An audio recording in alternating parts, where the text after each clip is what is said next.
जय हिंद, वंदे मातरम। दोस्तों, स्टडी 51 में आप सभी का स्वागत है। एक बार फिर से आगाज हुआ है। Thank you. ईवीएस के अकॉर्डिंग इन्वायरमेंट स्टडीज के बारे में मैं आप लोगों को जानकारी दूंगी। देखिएगा, एक बार समझिएगा। पर्यावरण अध्ययन, तो पर्यावरण अध्ययन को इन्वायरमेंट साइंस, पर्यावरण विज्ञान के नाम से भी जाना जाता है। ज्योग्राफी मीन्स भूगोल, लेकिन अभी हम आपको पर्यावरण के बारे में ही बताएंगे। तो देखते हैं एक बार परिधन आवरण। परिधन आवरण बराबर पर्यावरण। परि का अर्थ है चारों ओर। कहाँ चारों ओर? हमारे चारों ओर। और आवरण का अर्थ है घिरा हुआ। तो इसकी परिभाषा देख लेते हैं। पर्यावरण चारों ओर का वह क्षेत्र जो हमें घेरे हुए है उसे पर्यावरण कहते हैं। और पर्यावरण, इन्वायरमेंट शब्द आया कहाँ से?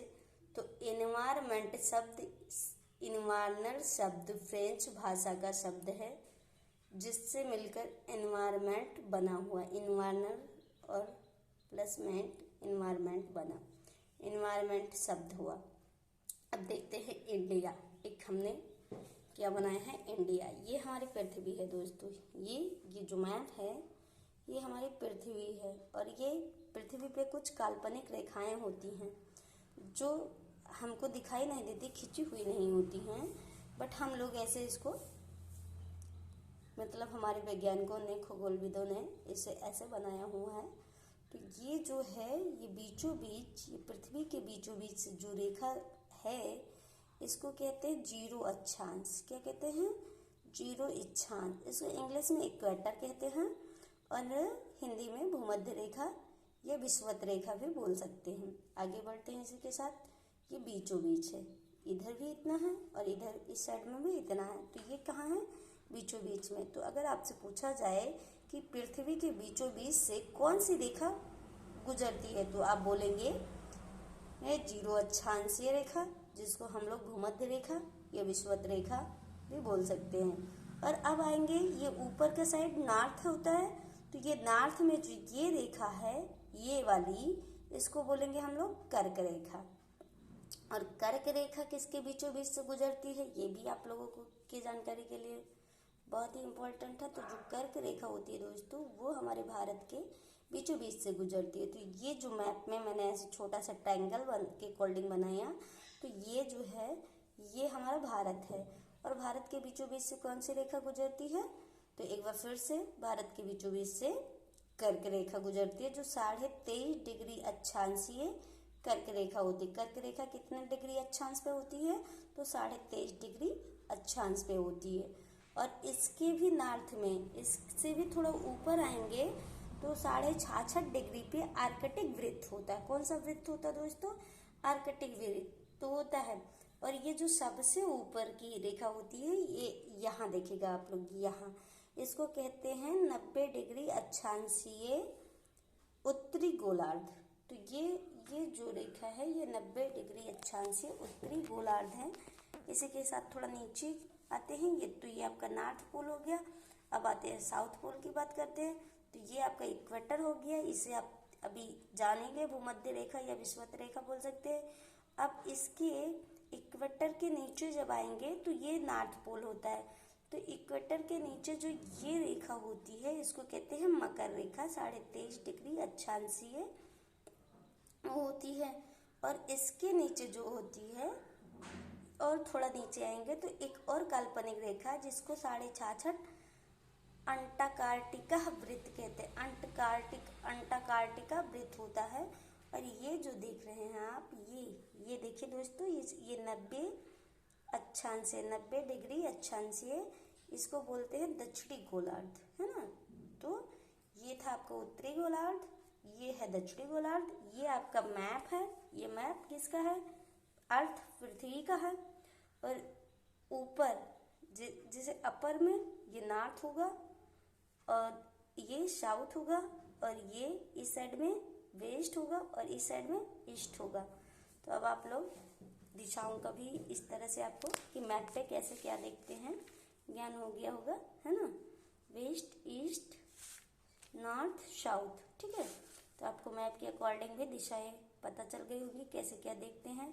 और एक बार फिर से बता दे रही हूँ कि इस रेखा को क्या कहते हैं। तो ये आपकी जो बीचों बीच की रेखा है इसको कहते हैं इक्वेटर इंग्लिश में, और हिंदी में भूमध्य रेखा या विषुवत रेखा, जो 0 अक्षांश पे होती है।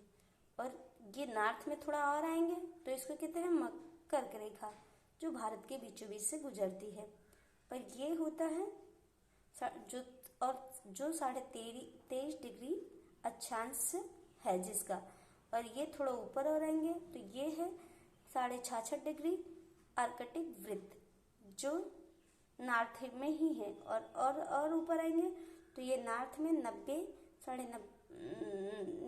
में 90 डिग्री अक्षांशीय वृत्त, जिसको हम उत्तरी गोलार्ध भी बोलते हैं। अब नीचे आ जाएंगे, इक्वेटर के नीचे 23.5 डिग्री पे हमारी मकर रेखा होती है, और ये 66/1/2 पे आर्कटिक रेखा होती है। तो ये होता है, ये जो मैंने ऐसे बना के रखे हैं प्लस प्लस प्लस, इसको कहते हैं उष्णकटिबंधीय के नाम से इन स्थानों को जाना जाता है, जहाँ पे वर्ष भर गर्मी ही पड़ती है। और ये जो माइनस माइनस करके रखा है आप लोग देख लीजिएगा, इसको कहते हैं शीतोष्णकटिबंधीय। तो इसको कहते हैं ट्रॉपिकल जोन, और इसको कहते हैं पोलर जोन। ये है आपका ट्रॉपिकल जोन, और ये माइनस माइनस वाला है टेम्परेचर जोन। और ये जो है 0 जो जहाँ शीत ओनली ठंडी होती है, शीतोष्ण होता है, शीत ही शीत होता है, शीतकाल, तो इसको कहते हैं पोलर जोन। यहाँ पे क्या होता है कि बर्फबारी होती रहती है। तो जो आपको 0 दिख रहा है, मतलब मैंने ऐसे आप लोगों की जानकारी के लिए बना दिया है, वहाँ पे बर्फबारी होती है, और जो माइनस माइनस है वहाँ पे ठंडियाँ पड़ती हैं।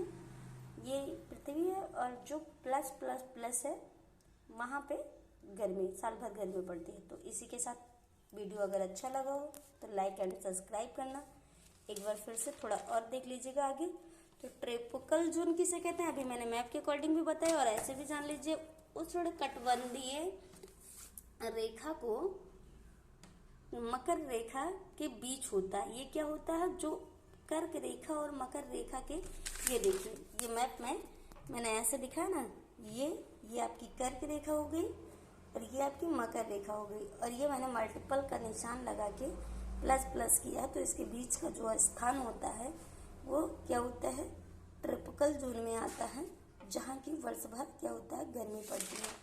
आगे आते हैं टेम्परेचर जोन के बारे में देख लेते हैं। अब ये देखिए, मकर रेखा के नीचे और कर्क रेखा के ऊपर का जो भाग होता है, जिसे हम आर्कटिक वृत्त और अंटार्कटिक वृत्त के नाम से जानते हैं, वहाँ क्या होता है, साल भर ठंडी पड़ती है, शीतोष्णकटिबंधीय होता है। और पोलर जोन, यहाँ पे ये 90 वाला जो है, 90 उत्तरी नॉर्थ और 90 दक्षिणी के, जो मतलब इसके नीचे आर्कटिक वृत्त के ऊपर और अंटार्कटिक वृत्त के नीचे का जो भाग होता है, यहाँ पे वर्ष भर क्या होता है, बर्फ पड़ता है दोस्तों। तो एक बार आगे चलते हैं और थोड़ा और देख लेते हैं।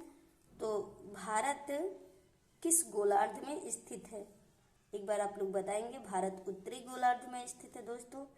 कर्क रेखा भारत से कहाँ से होकर गुजरती है, कर्क रेखा भारत के बीचों बीच से होकर गुजरती है। कर्क रेखा भारत के कितने राज्यों से होकर गुजरती है, कर्क रेखा भारत के 8 राज्यों से होकर गुजरती है। कर्क रेखा कितने अक्षांश से होकर गुजरती है, तो कर्क रेखा 23.5 डिग्री अक्षांश से होकर गुजरती है। अब देखिए ट्रिक, मित्र पर गमछा झार, तो मी से मिजोरम, त्रा से त्रिपुरा, पा से पश्चिम बंगाल, गा से गुजरात, मा से मध्य प्रदेश, झा से झारखंड, छा से छत्तीसगढ़, झा से झारखंड, रा से राजस्थान। तो देखिए 1 2 3 4 5 6 7 8, ये देखिए 8 राज्यों से होकर गुजरती है। एक बार ये आपका ट्रिक के अकॉर्डिंग था। अब सीक्वेंस में देख लेते हैं, ऐसे आप चाहें तो ट्रिक के अकॉर्डिंग याद कर लीजिए, जो कभी ना भूले, या चाहिए तो सीक्वेंस में भी लर्न कर सकते हैं, वो आपके ऊपर डिपेंड करता है कि आपको कैसे लर्न करना।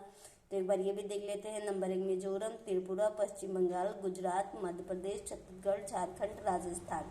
चलिए आगे बढ़ते हैं इसी के साथ। कर्क रेखा भारत के किस राज्य में सबसे बड़ी है? तो कर्क रेखा जो है वो भारत के मध्य प्रदेश राज्य में सबसे बड़ी है। कर्क रेखा की सबसे कम लंबाई किस राज्य में है? तो कर्क रेखा की जो सबसे कम लंबाई होती है वो राजस्थान में होती है। और भारत किस महाद्वीप में स्थित है दोस्तों? भारत एशिया महाद्वीप में स्थित है। भारत में वर्तमान में कितने राज्य हैं दोस्तों? भारत में वर्तमान में 28 स्टेट हैं दोस्तों। भारत में केंद्र शासित प्रदेश स्थित हैं कितने? तो भारत में 8 केंद्र शासित प्रदेश स्थित हैं। भारत का क्षेत्रफल कितना किलोमीटर वर्ग है? तो भारत का क्षेत्रफल 32,87,263 किलोमीटर वर्ग है। विश्व का 24% क्षेत्रफल कहाँ है? भारत में है। क्षेत्रफल की दृष्टि से विश्व में भारत का कौन सा स्थान है? तो क्षेत्रफल की दृष्टि से विश्व में भारत का 7वां स्थान है। एक बार फिर से देख लेते हैं, ट्रिक से देख लेते हैं। फर्स्ट नंबर पे कौन है, सेकंड पे कौन है, थर्ड पे भारत किस नंबर पे आता है? तो देखिए ट्रिक है, रुक चीन अब आया भारत। तो रू से रूस, का से कनाडा, ची से चीन और आ से संयुक्त राज्य अमेरिका, जिसको हम इंग्लिश में ट्रिक बनाए हैं, यूएसए भी कहते हैं, लेकिन आप लोगों की जानकारी के लिए मैंने संयुक्त राज्य अमेरिका भी लिख दिया। बा से ब्राजील, आया से ऑस्ट्रेलिया, भा से भारत। तो ये हो गया। और 8 नंबर पे अर्जेंटीना भी है। देखिए दुनिया का सबसे बड़ा क्षेत्रफल की दृष्टि से कौन सा देश है? तो दुनिया का सबसे बड़ा क्षेत्रफल की दृष्टि से रूस है। वर्तमान में भारत का जनसंख्या की दृष्टि से कौन सा स्थान है? तो वर्तमान में जनसंख्या की दृष्टि से भारत का प्रथम स्थान है।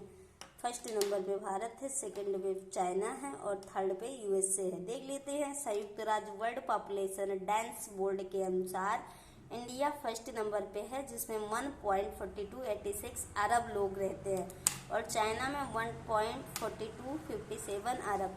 विश्व का लगभग 17.5% आबादी भारत के अंदर रहती है। जय हिंद, वंदे मातरम। दोस्तों वीडियो अच्छी लगी हो तो सब्सक्राइब, चैनल को सब्सक्राइब एंड वीडियो को लाइक करना। Thank you. अपना प्यार ऐसे बनाए रखना और वीडियो में कोई कमी हो तो आप लोग उसे भी कमेंट बॉक्स में लिख सकते हैं। Thank you. जय हिंद, वंदे मातरम।